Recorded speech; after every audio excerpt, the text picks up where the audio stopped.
എന്നെ ഈ ലോകത്തിൽ ആരും സ്നേഹിക്കുന്നില്ല, ആർക്കും എന്നെ വേണ്ട എന്നുള്ള ചിന്ത നിങ്ങളുടെ മനസ്സിനെ അലട്ടുന്നുണ്ടെങ്കിൽ ഒരു വചനം ഞാൻ നിങ്ങളുടെ ശ്രദ്ധയിൽ കൊണ്ടുവരാം. യോഹന്നാൻ്റെ സുവിശേഷം 3-16 വാക്യത്തിൽ ഇപ്രകാരം പറയുന്നു: നമുക്ക് വേണ്ടി പിതാവ് പുത്രനെ നൽകി. നമ്മോടുള്ള സ്നേഹത്തെ ദൈവം പ്രദർശിപ്പിച്ചത് വാക്കുകൾ കൊണ്ടായിരുന്നില്ല, തൻ്റെ പുത്രനെ കാൽവറിയിൽ തകർക്കപ്പെടുവാൻ, നമുക്ക് വേണ്ടി യാഗമായി തീരുവാൻ സമർപ്പിച്ചതിലൂടെയായിരുന്നു. ഈ സ്നേഹത്തെ വിവരിക്കുവാൻ ലോകത്തിലെ ഒരു കലാകാരനും കഴിയില്ല, ഒരു ചിത്രകാരനും കഴിയില്ല, ഒരു കവികൾക്കും കഴിയില്ല. അത്രമേൽ ദൈവം നമ്മെ സ്നേഹിച്ചു. പൗലോസ് തൻ്റെ ലേഖനങ്ങളിൽ ഈ സ്നേഹത്തിൻ്റെ ആഴത്തെക്കുറിച്ച് എഴുതുവാൻ ശ്രമിച്ചു, എന്നാൽ തനിക്കത് കഴിഞ്ഞില്ല. എഫേസ്യ ലേഖനം 2-4 വാക്യത്തിൽ ഇങ്ങനെ പറയുന്നു: കരുണാസമ്പന്നനായ ദൈവമോ നമ്മെ സ്നേഹിച്ച മഹാസ്നേഹം നിമിത്തം.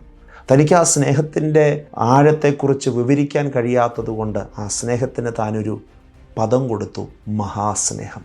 ഇന്നാരും എന്നെ സ്നേഹിക്കുന്നില്ല, എന്നെ കരുതുന്നില്ല, എന്നെ വേണ്ട, എന്നെ ആർക്കും ഇഷ്ടമില്ല എന്നൊക്കെ ചിന്തിക്കുന്ന നിങ്ങളോട് ഈ വചനത്തിലൂടെ ഒരു സഹോദരൻ എന്ന പോലെ ഓർമ്മിപ്പിക്കാൻ എനിക്കൊരു സന്ദേശമുണ്ട്. ദൈവം നിങ്ങളെ ഒത്തിരി ഒത്തിരി ഒത്തിരി സ്നേഹിക്കുന്നു, ആഴമായി സ്നേഹിക്കുന്നു, വിവരിക്കാനാകാത്തതുപോലെ സ്നേഹിക്കുന്നു. അതുകൊണ്ട് ഇനി എന്നെ ആരും സ്നേഹിക്കുന്നില്ല എന്ന് പറയരുത്. ഇന്ന് ഈ വാക്കുകൾ നിങ്ങൾ കേട്ടുകൊണ്ടിരിക്കുമ്പോൾ ആ ദൈവസ്നേഹത്തിൻ്റെ ആഴമേറിയ അനുഭവങ്ങൾ നിങ്ങൾക്ക് ഉണ്ടാകട്ടെ എന്ന് ഞാൻ പ്രാർത്ഥിക്കുന്നു. ഒരുപക്ഷെ നിങ്ങൾക്ക് ജന്മം തന്ന പിതാവിൻ്റെ സ്നേഹം വേണ്ടും പോലെ അനുഭവിക്കാൻ ഒരുപക്ഷെ നിങ്ങൾക്ക് സാധിച്ചില്ലായിരിക്കാം. മാതാപിതാക്കളുടെ ആ കെയറും ആ വാത്സല്യം ഒന്നും നിങ്ങൾക്ക് ലഭിച്ചില്ലായിരിക്കാം. ഭാരപ്പെടേണ്ട. നിങ്ങളുടെ ഹൃദയത്തിലെ ആ വിടവിനെ നികത്തുവാൻ ഇന്ന് ദൈവസ്നേഹത്തിൻ്റെ ഒരനുഭവം, ഒരു സ്പർശനം ഈ വാക്കുകളിലൂടെ നിങ്ങൾക്ക് സംഭവിക്കട്ടെ എന്ന് ഞാൻ പ്രാർത്ഥിക്കുന്നു. ഈ സന്ദേശം ഞാനിവിടെ ചുരുക്കുകയാണ്.